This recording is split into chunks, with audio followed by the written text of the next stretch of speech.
welcome to day 2 of the 2019 exam marker video diary. I've jumped on in here after I've just got back. I'm gonna make myself go for a run.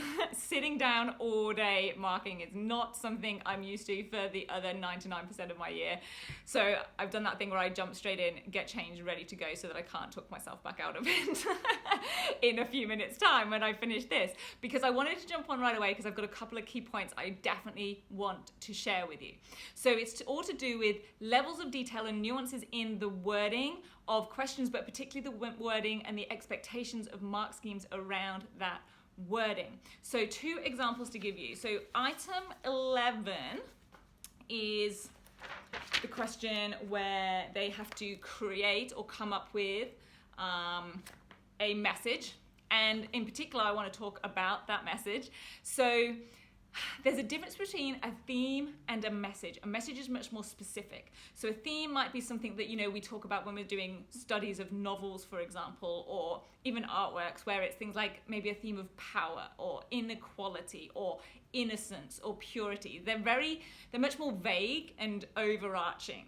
Okay, versus a message which is a lot more specific. So it might be, say if it was something like power, it might be to do with how social hierarchy gives power to certain people and not others. So I can read you the one straight from their model answer on the marking guide.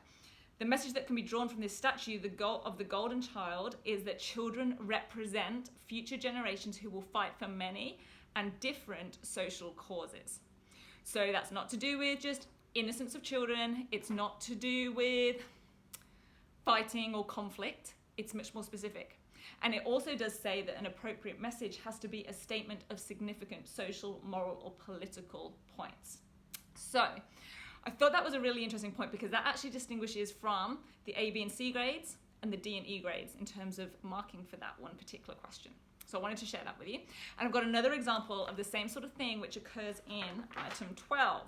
This is where they had to write the argument about the usage of the 4th plinth for the structures and the sculptures.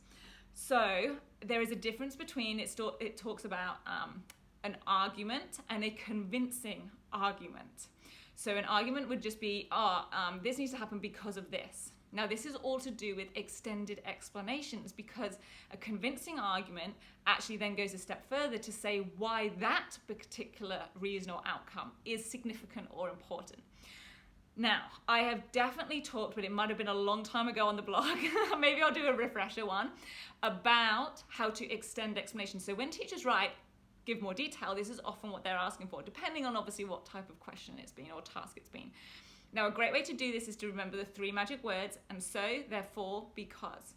So, therefore, because.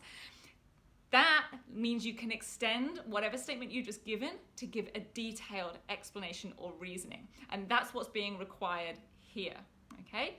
So, the last thing I want to mention is going back to the analysis of item 11. I probably could have done this in a different order. Video diaries are a little bit more on the fly. But in terms of making the link between what the sculpture shows and what the message is, it talks about identifying a link, making a meaningful link, and then exploring that link. So again, you've got levels in terms of the achievement.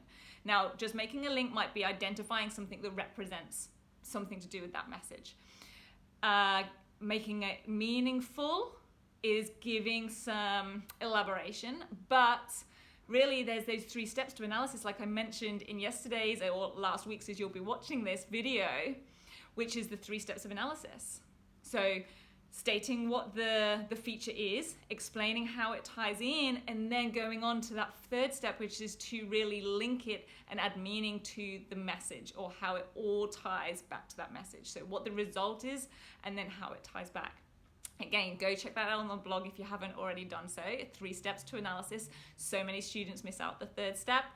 I'm giving you all of this because I want you to see how all of these strands that I talk about so often really tie together in real life questions, especially these higher level questions.